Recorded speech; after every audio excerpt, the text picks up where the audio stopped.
And we are live. Welcome to Cars and Popcorn. This is episode, I believe, 8 now. I am your host, Tom Zambino, and today we're going to talk about the cars and movies of Drive. And I'm going to get right into it, introduce my guest today. He is a YouTuber of the Movies and Me podcast, as well as several really good video essays. I'd like to welcome Nolan Dean. Nolan, how you doing? I'm currently drinking a beer, ready to talk about the movie that got me into video essays and doing it with one of my buddies. Let's have a good time with this, man. Yes, I'm really excited. And the movie you're talking about today is Drive. And we start with a couple of questions that I start with all my guests. So the two first questions: why did you select this movie? I think you already started on that. And two, what was your favorite car from the movie? Well, the reason I chose Drive is because, obviously, if you're doing a show about cars, Drive is in the title of the movie, so it's a pretty self-explanatory, but this movie was the thing that kind of got me into doing film analysis before.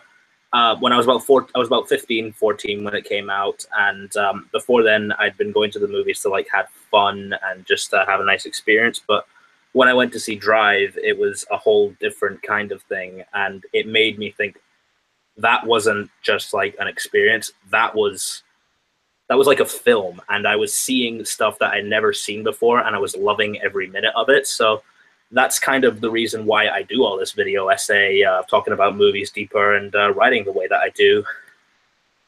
And it's a great movie, a great soundtrack, great performance by Ryan Gosling, and one that I've rewatched surprisingly a lot. It's definitely rewatchable. And second portion, I know cars aren't your thing, but what was your favorite car or even scene from the movie? Well, the car that I think is really great in the movie, it might not even be because it's a great car, but it's in the opening scene, because the opening scene of Drive is just one of the most surreal and fantastic things that I've ever seen. And I believe this is the part where he says, like, I'll give you 5 minutes, and if you're not here, then I'm going to drive off without you. And just seeing him drive around the city in that car, it speaks to me a lot, because you feel like him and the car are sort of one and the same, and I find that stuff really cool. And the car we were talking about, which actually I believe was not even shown in that scene, this is from a later scene, was his 73 Malibu, which there's actually an interesting story behind that I'll throw in here now if you don't mind. It's been said that Gosling got the choice of what car he wanted to own, his character to own in the movie, and he chose that 73 Malibu out of a junkyard and supposedly restored it himself, except for the transmission. Well, I know Gosling's quite. I don't know if he's quite a car expert, but the fact that he's done that shows you how committed he was to this role. And I don't know if you've read the book that Drive is based off of, but it goes a lot more into the details of why he chooses the cars.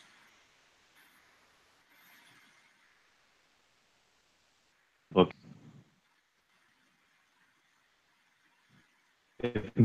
you want to provide some insight on why he chose what he chose? So, sorry, it's breaking up a bit. Because you mentioned in the book the specific cars. Was curious if you had anything in particular from that. Not any like passages or anything, but I can just remember him going into the details of why he picked cars, and he didn't say anything because the character is quite mute during the movie, but you can just tell by the way he's thinking and the way the author puts you into that mindset. It makes reading the book a completely different experience from the movie, but you can enjoy both. Interesting. And you mentioned that was into film analysis. This was the movie for me that really made me realize how good of an actor Ryan Gosling is. You mentioned he's basically mute for most of the movie. He's really silent, a lot with body language and with eye movement, which are really important. And that made him more than just the guy from the Notebook, you know? Yeah, I mean, Ryan Gosling was associated with those kind of roles before, but this is the thing that made him, I wouldn't necessarily say an action star, but what set him up to get all these roles later on, like in La La Land and in Blade Runner and all these kind of great movies that he's been starring in. So Drive was a pretty good point in his career.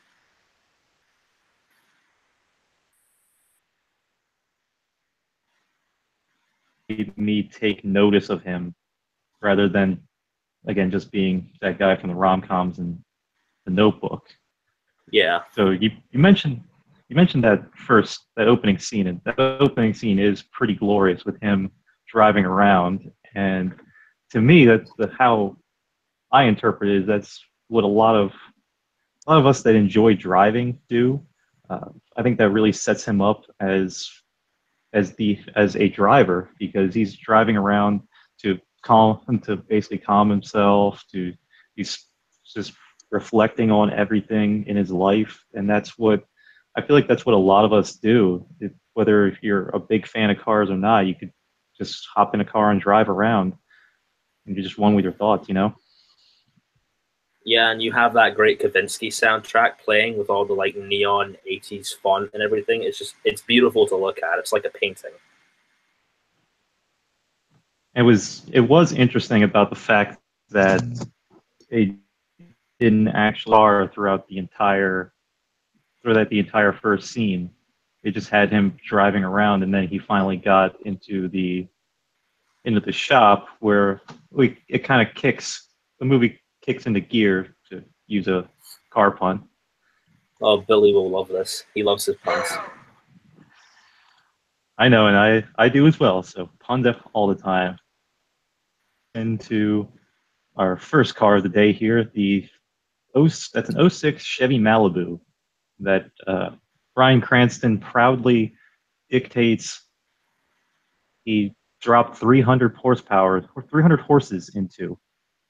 So I, of course, had a little bit of interesting insight into that one. So this is a better view of just your plain old '06 Impala. Mm-hmm. The '06 Impala was actually available from the factory with a 303 horse V8. So I'm not exactly sure what he did there. I I guess maybe it could be wheel horsepower because that was rated from the motor, not including all the loss from transmission. So maybe that. Maybe you just wanted to sound cool on camera. I don't know. But the Impala was available with a 300 horsepower engine, so I have no idea what he did to that car. What's But interesting about that is like that car looks pretty normal, but the way that you can't really tell what's on the inside with it, that's sort of like what this movie feels like. Like on the outside, it was marketed as this sort of Grand Theft Auto action movie, but on the inside, it's this really great personal story about a guy in a life who just doesn't really know what he wants out of it, and he's even questioning if he himself is the bad guy. There's a great analyzed video on it that Chris Stuckman did a while ago, but I'm hoping to look into Drive a little bit myself on my own channel. So I just think when you have things in the movie that also represent what the movie's about, that takes it up a whole new level. and it's funny you say that of the is he's wondering if he's the bad guy there because there was a scene later on where he was on the couch with the kid who we're introduced to later, asking where he asks the kid if he thinks this character is a good guy. And he's like, no, it's a shark. It's clearly the bad guy. I don't remember the exact interaction, but to the effect he was like, oh, do you not think there could be a good shark? And the kid's like, no. And that's funny too because he wears a scorpion jacket. Yep. Okay, so the Impala scene, your first introduction to him as a driver, guy gets into a relatively normal car, and that's your that's your indicator and your set he really is a great driver. So it was pretty tropic but really well done. It's I executed well. That's what makes it stand out. Sorry, I lost you there at the beginning. I just said that it's executed well, even though it's a familiar trope. So that's what makes it stand out for me. Yeah, it is one of those familiar tropes, and he didn't. The part that I liked about that is that while being kind of tropey, it also everything he did with that car seemed believable. Way too often, and even in movies that claim to be that a lot of people say are realistic, like Baby Driver, you see cars skidding around or someone doing a rear wheel drive burnout in Audi, and you're like, that car can't actually do that. But Yes. but in that scene, I could believe he would be able to do a lot of that in an Impala. It would be very difficult, but that's the point of the scene. Yeah, and you get the feeling that he's a guy who lives and breathes cars because his day job also involves him using cars as a Hollywood stunt driver, and his night job is a little bit different. That's kind of him living out the role of an action star, if you know what I mean. More or less. And it's funny you should say the day job being all about cars. If you don't mind, we could go off onto a tangent of Bryan Cranston's shop, Let's do because that.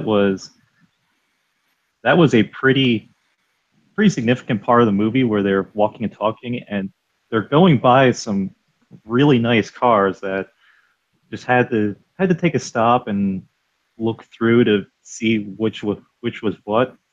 And there were you could see in this picture right here is a Ford Galaxy. You'll get a better picture right here. A lot of really old muscle cars, but really, really cool at the same time. So, as we find out later in this movie, a lot of the cars in this shop were stunt cars. So naturally, muscle cars are pretty popular in Hollywood. So we go through a little bit further. We have a Cadillac Eldorado on the right side here, on the left side here, and on the right side, Pontiac GTO, which is one of my all-time favorite cars. I love these vertical headlights. That's probably one of my favorites from the movie, but not absolute. That is a very This is a slick. Cadillac. Which one? The GTO? That one you're just pointing on now. That looks very sweet. Oh yeah, this was the Cadillac Eldorado is basically what you use from like the 70s and 80s if you wanted to show like pimp or a high-end oil tycoon, basically anyone with a ton of money. It would always be a Cadillac Eldorado of some kind because it's just big, elegant looking, classic Cadillac. Oh yeah. We Oh, got this the one looks. it's wonderful in just this little portion you see how beautiful the car is, and they kind of show the light gleaming off the paint. Pretty sure that wasn't intentional, but with the light gleaming off, that's a really good shot of a really good looking car, the 55 Thunderbird. Fuzzy dice, I don't know if they were actually included in the car, but found a better picture of it. And you could see him working on a car as his day job, as you put it earlier. This was a Plymouth Roadrunner. Again, one of my favorite cars. I'm a big fan of old Mopars. It would have been cool to see some of these actually driving in the movie, but it's cool to just have them around. It shows what they were doing. You've got their race engine out here, clearly, again, high-end mechanic shop. And over here, the classic shows up in almost everything that involves cars. 69 Dodge Charger, which is we finally get to the roundabout. My favorite car from the movie, even though we just saw the tail end. I take it you That was, really that love. was, what's that? I take it you really love cars. What gave you that idea? I don't know, man. That's dude, you're making me want to go and research these cars now and rewatch the movie with this kind of thing in mind. So that tells you how great this film is.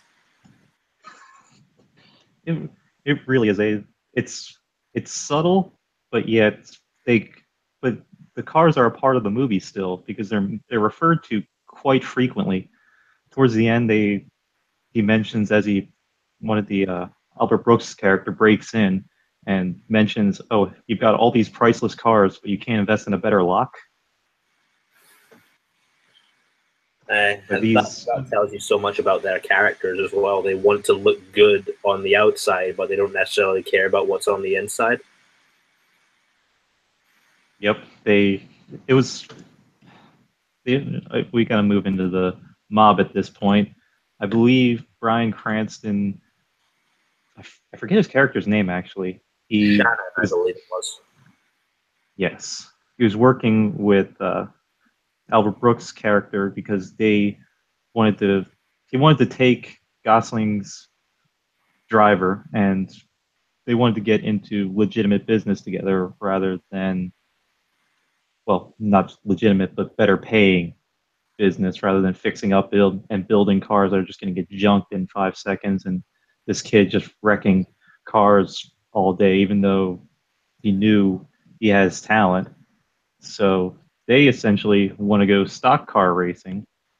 And this was another thing that I caught in the movie because you'll see. So there's a scene of him driving the car around, doing some laps when they were looking to buy the car. He was he was not wearing a helmet or a fire suit at the time, so that was a really terrible idea. That could have gone real poorly. Fitting that it's a But Budweiser car. yes, I didn't realize that you pulling out the butt. I'm not sure if that was intentional or not. It actually But wasn't. It's the only beer I have in my flat. totally, it was totally not. It's the reason you got it. But I noticed as I saw this 47 in one scene, I thought, wait a minute.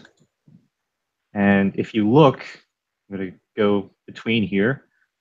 If you've seen the movie Talladega Nights, that looks just like Cal Naughton Jr.'s car I see what from you. Talladega Nights. Like they removed the Old Spice sponsors and changed the hood to white for a Budweiser product placement, but otherwise, that looks an awful lot like the same car. Yeah. Christ, do you think they'll ever do a crossover, Talladega Nights and Drive?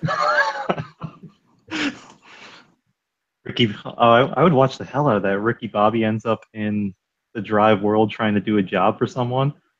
Well, there actually was talks of a sequel to Drive because I believe there's also a second book, and what they wanted to do was create a rival driver who was meant to be like Ryan Gosling's character's Moriarty. And I really hope that that still happens because Nicholas Winding Refn, he's been a director that I've admired ever since this movie, and I don't like Only God Forgives as much as some other people do, but I really love the Neon Demon, and his directing style is part of why I do film analysis, and Drive started all that for me. So, a sequel to Drive, or do you think it's fine, like as a standalone film?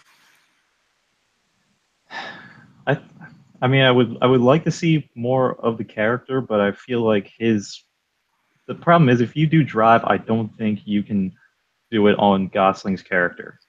I think it would have to be a sequel, but done through the eyes of someone else. I feel like the driver, his story was wrapped up too nicely to keep going for another sequel. So I could see it happen, but through the eyes of someone else. You know. What about you? I never thought of it that way, but like an anthology type approach to it, that could really work. And you could even have different directors put their own spin on it. Yeah, something like that. But at that point, I feel like you start to get away from it. But if they do adapt this second book, that could be a good idea. But I kind of would like it to stay in the same directing style as this one. Yeah, get Nicholas Winding Refn back. Okay, so with that, so we get to the end, and I have a bone to pick with the final heist because skipping forward a while, Uh, he meets a girl, and they start to get to know each other. That's where the sun comes in, and I'm going to bring back the Monte Carlo picture or the Malibu picture real quick because that scene where the two of them are getting to know each other. Does this look familiar to you? Is that like the car that was in the beginning? Oh, well, he was driving it at the beginning, but the setting as he was driving around with the girl is the Looks. LA. It's the LA River that is used in countless chase scenes, including one of my favorites, the chase in Gone in 60 Seconds. Basically, whenever they want a chase to look really cool, they always run it through. But they used it in a scene where it's meant to be about him getting to know a character, so that tells you something, doesn't it? Yeah, so you take a setting that's mostly for intense scenes. You got the sunset going on in this particular scene. You have that serene. This was the real human beings uh, track going on during this scene, so it was just serene, getting to know the girl, forming a connection, and that to me was the perfect way to not make this movie too long. Yeah. You nice little montage rather than spending way too much time on this, but And you it also was the have a perfect. song in that moment with "College is a Real Hero." That's on my iPod, and it's great. It is probably my favorite song of that movie. I can't look at I can't look at the Chrysler Pacifica commercials the same after seeing this movie. I remember they ran an ad campaign with the Pacifica where it was Jim Gaffigan driving around to a real hero, and I kept thinking about Drive the entire time.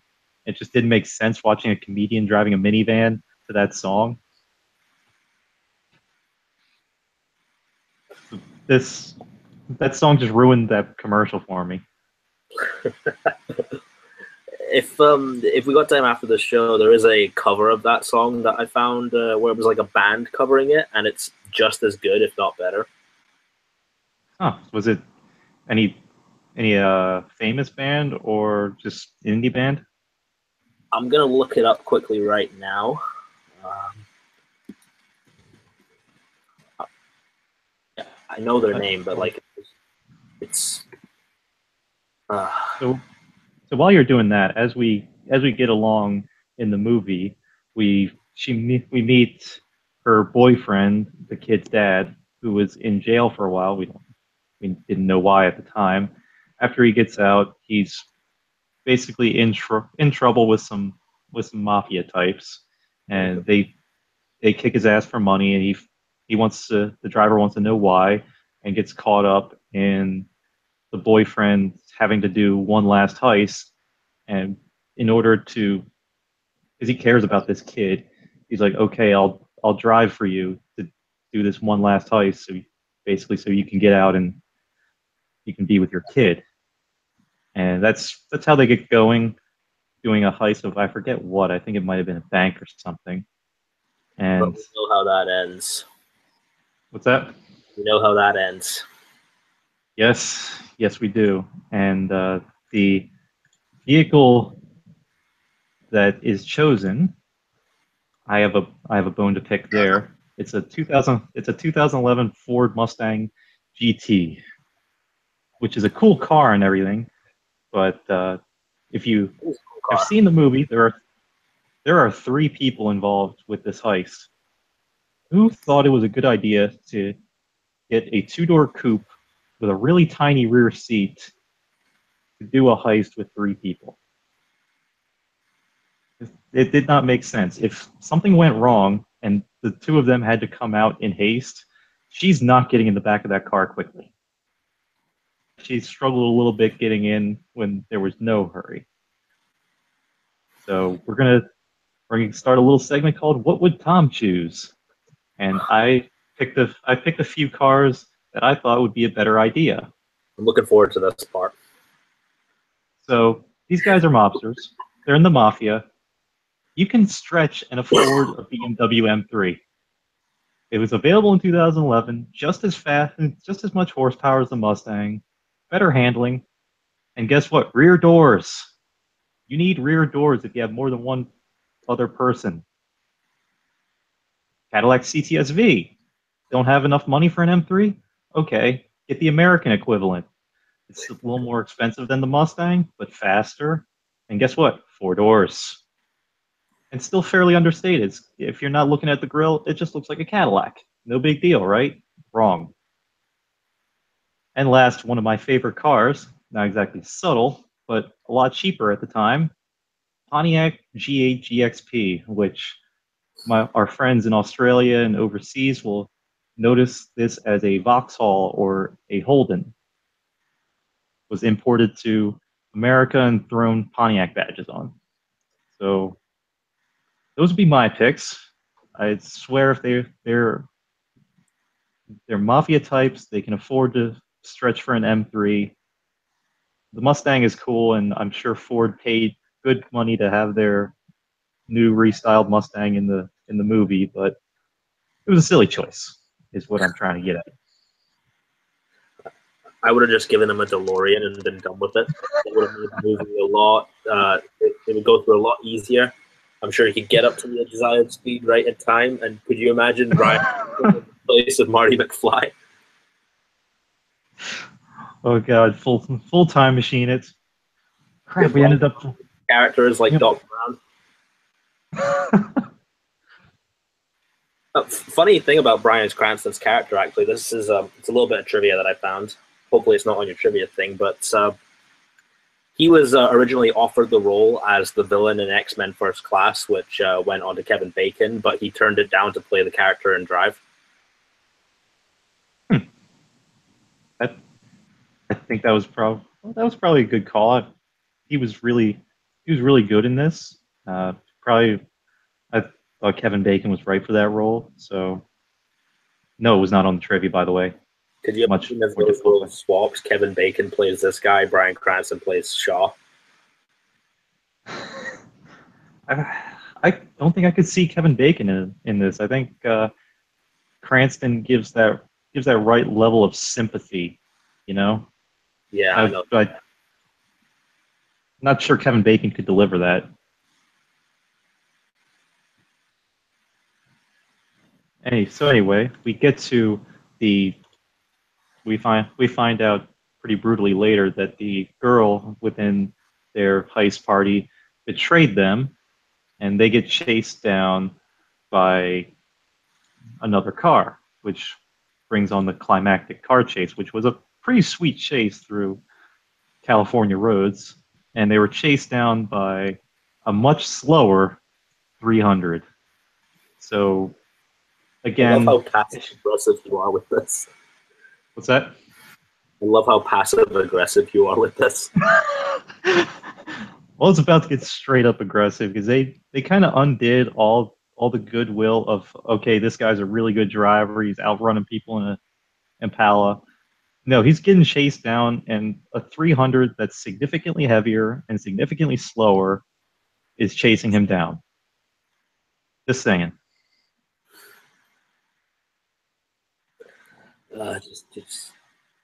Just give them all Lamborghinis. Treat it like Dubai treat their police. They did that. It's called Need for Speed, and it's a hilarious movie which tries to take itself too seriously. Yeah. I should have brought more beer.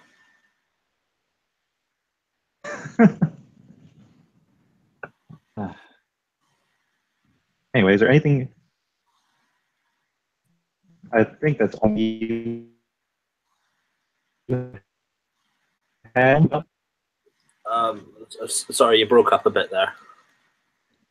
So that was all I had on the photos of cars. Is there anything else you wanted to talk about the movie? Well, since you brought up the last car chase, and I kind of love that the way this ends is that I believe the movie begins with him driving and it sort of ends with him driving away. And he's figured out and you have that whole thing with the theme of a real hero song. He's figured out that he's not a good guy. He never will be a good guy. but the one good thing he can do is make sure he doesn't drag Carrie Mulligan's character and her family down with him. And I find that to be really poetic. That's really beautiful. And if Drive had just been an action movie, I think we would have been deprived of that. And I'm glad they made that choice. It's why it's one of my favorite movies. Absolutely, it's got action elements in it, but you're right. It wasn't that action movie finish where the good guy wins. He really didn't win. He took out Albert Brooks' character and then drove away. But you know he didn't win because he's probably not going to see her again. But he can at least know she's safe. It's a bittersweet ending. Agreed. And that's it was sweet seeing if there's any. Oh, no one wants to play trivia. Everyone just wants to watch you squirm, I guess. I'm sure they'll enjoy that. Before we go, I just had a couple more things that I put in my notes here. Go for it. There was a theme I've noticed of several Getaway Driver movies where they almost have to fit it in. It's happened in Baby Driver 2, where someone asks them, "What do you do?" And the answer is always, "I drive," or "I'm a driver." That's always the answer. And it's always so cold as well. Like, you should know that I'm a driver. Yeah, like I drive. What do you drive? I just drive. Drives And me. the other thing I noticed was when they were talking about the stock car after they bought it, and Cranston is showing it to Albert Brooks, and he's going over the car. He's like, "Oh, don't worry, there's just bumps and bruises. It's all fiberglass. We can fix that." Hate to hate to be that guy that has to correct it, but those cars are mostly sheet metal. So that's, I mean, you could reform it pretty easily, but no, it is not fiberglass. And they mentioned that there's plenty of tread on those tires, uh, except those are slicks, which do technically have tread, but there's you're not really going to race competitively on used slicks, and there's plenty of tread like a road car. Those were just two things that I thought they wanted to make sound cool, but didn't really make a whole lot of sense. Not to the uninitiated with cars, anyway. Yes, but I was there and I caught it. Mostly because I was just sitting there doing notes as I was watching, so I was nitpicking the crap out of it.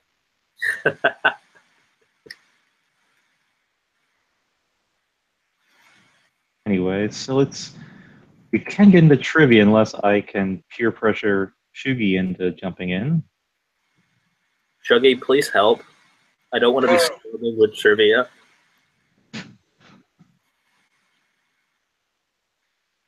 Like, he hasn't seen Drive in years. Of course you haven't seen Drive in years. That's very convenient, Shuggy. I mean, I hadn't seen Drive in years until just now, but Shuggy, I know for a fact it's £5 at my local HMV. It should be fine for you as well.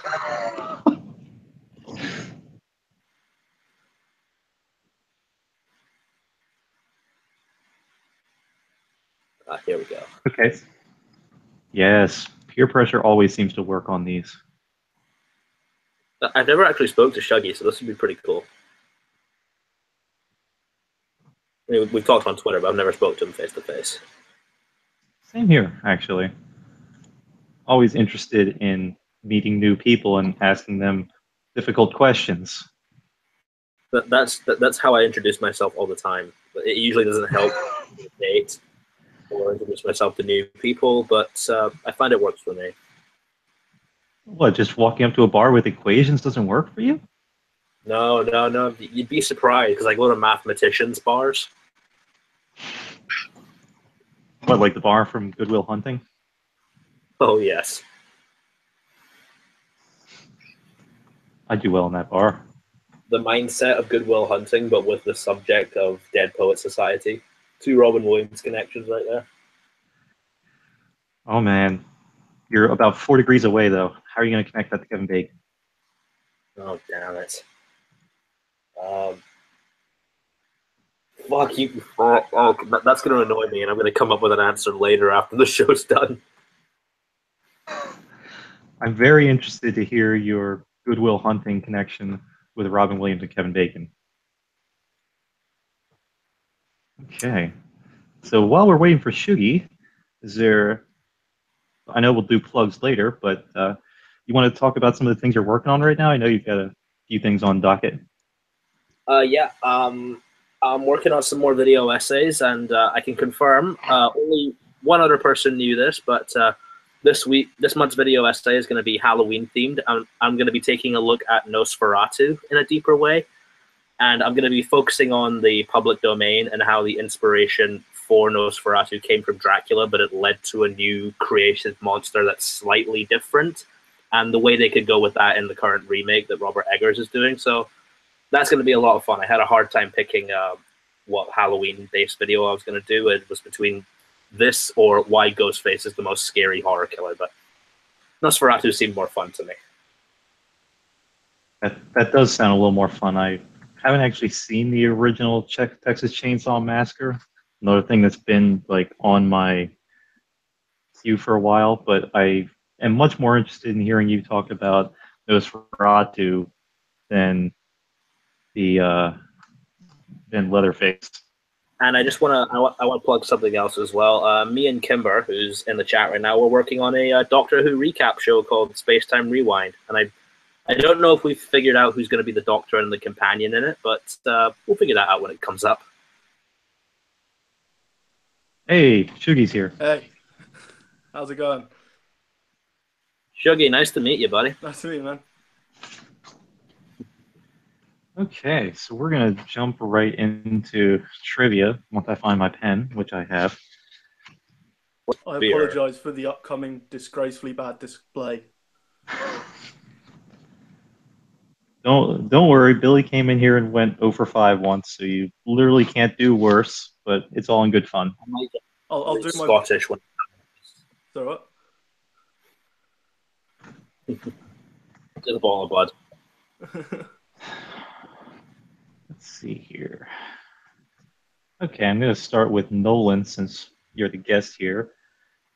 We're going to start with, this shouldn't be too difficult, or maybe it is, I don't know. I've been told what you're is the trivia.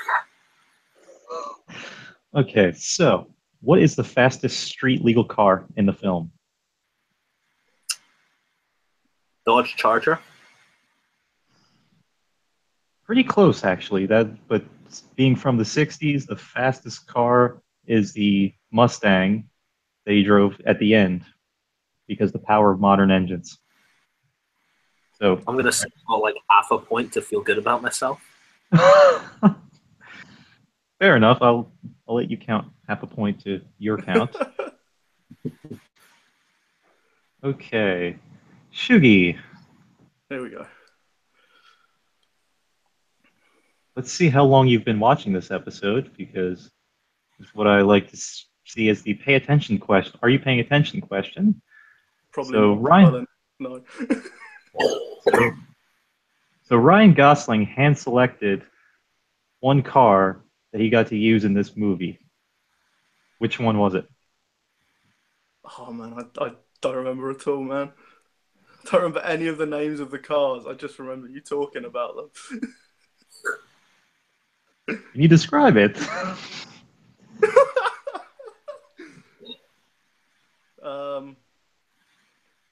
trying to name an American car. Was it the Dodge Charger or whatever Nolan said on the last one? It was not. Damn it. I'm going to give Nolan a chance to steal this point because I let someone do it earlier. Nolan, do you know the answer? I can describe it. It's the gray one, pretty normal looking with 4 wheels. It was the Malibu that he drove in the beginning, which was plain looking with 4 wheels, but as opposed to a car with 5 wheels or 6 wheels, it's the one with 4 wheels. Hey, there have been plenty of 3-wheel cars. I'm sure you guys may have seen Morgans driving around. They have three wheels. A Reliant Robin. Yes. Okay. Have either of you seen the new Blade Runner? Yes. Yes. Okay, so Nolan, in Blade Runner 2049, what French automaker made the car that Ryan Gosling drove? Is it Toyota? No. Shugi, do you remember? Between two, I can't remember which one. I'm gonna go Peugeot. Shugi steals the point. It was, in fact, Peugeot. Whoa. Well done, buddy. Spoilers. All right, back to Nolan here. Hmm. You just ruined the movie for all the car fans now. Yeah, so any car fan that sees Peugeot may be turned off to that movie. You may be right. I did think when I was watching Blade Runner, I'm like, really? Peugeot? How much did Same. they pay? That's why I remembered. Product Okay. placement. All right, back to Nolan then. So this is a fairly common question I throw out here. How many engine options did the 2011 Ford Mustang have? I'm gonna say 3. 3 is correct. 2 V8s and a V6. Well done. Those who can't see, Nolan was just celebrating in the corner there. David Guetta was playing in my head. All right.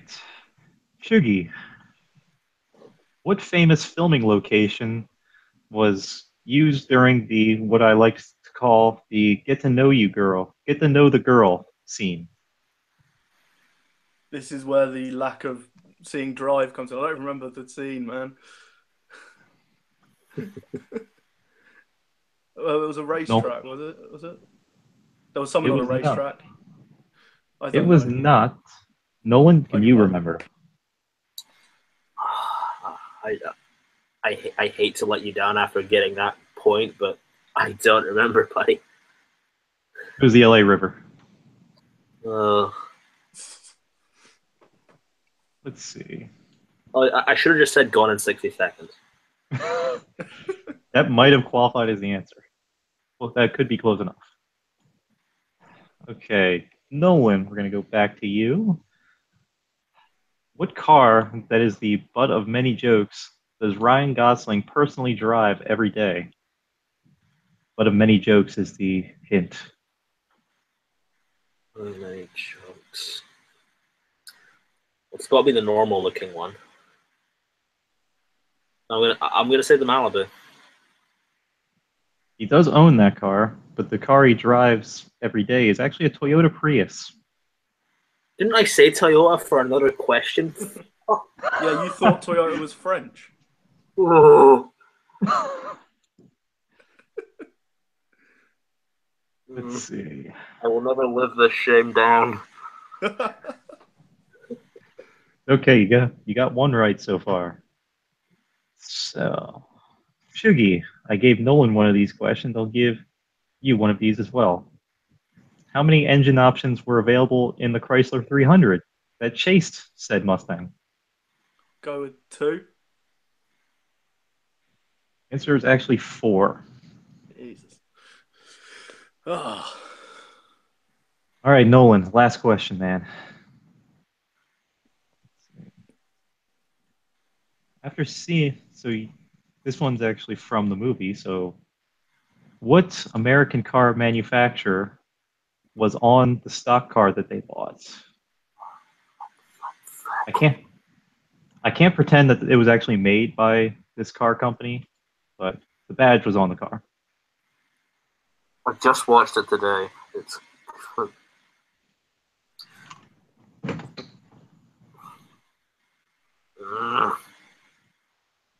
I'm just gonna say Toyota again. Toyota is actually not a bad choice because Toyota was in NASCAR at the time. but it was company I work for, Chevrolet. Was that the one with the Budweiser car? Yes. You let me down again. What's wrong with you? Yes, chastise that beer. No more hangovers for you, asshole. That's what you get for drinking Okay. Budweiser, Nolan. Yeah, I'm just gonna stick to Corona. All right. Last question is for Shuggy. It's another common question that I ask. How many Okay. cylinders did that Ford Mustang have? Hint: it was a GT. Not gonna help me, but I'll go with 10. I I really want to see a V10 Mustang now. Unfortunately, that does not exist right now. It's only a V8. It was. Damn it, that was my initial thing. Guess, but I changed my mind. I but now you've got me thinking about V10 Mustangs, and I want that now. Just rewatch Blade Runner. That's probably what's gonna be there. All right, so we got to the end here. Thank you, Shuggy, for joining in. That was nice to see you in person. Well, not in Right. person, but on video. So, Shuggy, I'll let you go first since you stepped up. Is there anything you'd like to plug, and where can we find you? Yeah, you can find me at Shuggy Says on WordPress, Facebook, Twitter, Instagram, pretty much anywhere. Always have to have a chat on Twitter or whatever. He's one of the best guys I know on Twitter. Thank you. Indeed, as one of the SJ fans that actually watches F1, so I can always bank on that. Yeah, unless it's a nice 7 a.m. start or whatever it was today. Oh, geez. Yeah, In the that was 2 a.m. over here, Shuggy. So I had to record it. UK. Fair enough. All right, Nolan, you've already gone through some of the stuff you're working on, but where can we find you? Is there anything else you'd like to plug? You can find me at Nolan Dean 27 on Twitter and at Nolan Dean on YouTube. I've posted 2 other videos today, and I'm probably going to be working on some more this month for the Nosferatu one. Sorry, that's just because I smoke cigarettes. Speaking of which, I do have something to plug, but I got to ask before I do either of you guys smoke? Oh, no. No. Okay, well, I can't pretend that you're my pitch executives, so I'm just going to go ahead and get into this. I'm working on a book. It's called Moonflower, and Tom has kindly let me read out the synopsis for you guys, so I'm going to get that up on Word now, and let's do this. I might do it in the trailer voice, just to make it fun. Go for it. Okay, here we go. It's a middle grade fantasy story, and here's the synopsis. 11-year-old Millie Robertson only read about the great adventures from beyond her bedroom window. She never thought for a second she would be living in one. On a fateful summer night, she follows a strange noise in her backyard that whisks her away to the strange land of Vicario Valley, where she meets a magical princess. Informing her of a mysterious great evil soon predicted to destroy the kingdom, Millie asks for her favorite fictional hero, Moonflower Jones, to be brought to life to save them. However, she will soon learn that there is more to Moonflower than what resides within the pages of her story, and it's about to be unleashed. Dun, dun, dun. Coming this November. I wish it was out in November. I mean, yeah, go on my blog. I put some teases of it up, and that's the most fun I've had writing a story. I based the main character off my little cousin, and I thought it would be really cool if you took like the warrior princess archetype and sort of turned that into a villain. So Moonflower Jones is kind of like what I consider the female version of Gaston, just to sum it up. Nice. I'm looking forward to it, man. Thanks, buddy. Yeah, I've heard you mention that a few times on Twitter. That sounds really cool. So yeah, thanks for doing that. That was really cool. And of course, you guys can find me on Twitter at RoadRaider3. I give my random thoughts all the time and always interacting with you guys on a daily basis. And be sure to like and subscribe and do all the other YouTube things with this channel. And I'm going to try and do these things a little more regularly, but yet we're going to cut off the trivia contest that I'm running. I forgot to mention that again, where whoever scores the most points by the end of what I call a season, I'm going to send them a free diecast car, which again, I haven't decided what now. But right now, the leader is Devon, who got 4 out of 5 questions right. And Oh. I think I'm gonna cut this season off around the first weekend of December, because basically everything after that, I'll be on vacation and such, going back home. So that'll be the cutoff, and that's when I'll send the car. If either of you ever come back, you might have a second shot at winning said car, but Devon's going to be a tough guy to overcome right now. Bring it on, Devon. So once I am again, I not think confident of ever beating him. I got 1 point. I'm calling you out, pal. that, again, I want to thank you guys for coming in, Nolan for having an awesome conversation about a movie I love, and Shuggy for stepping up and again being a good sport about the trivia. It was fun seeing you here, man. Thank you so much for having me, dude. This was a lot of fun. No problem. And thank you all for interacting in the chat. This has been one of the more active chats I've seen. So again, really cool. Hope to keep this going soon. We'll be back in a couple weeks, and I haven't decided what and who yet. So we'll see. Have a nice day, everyone.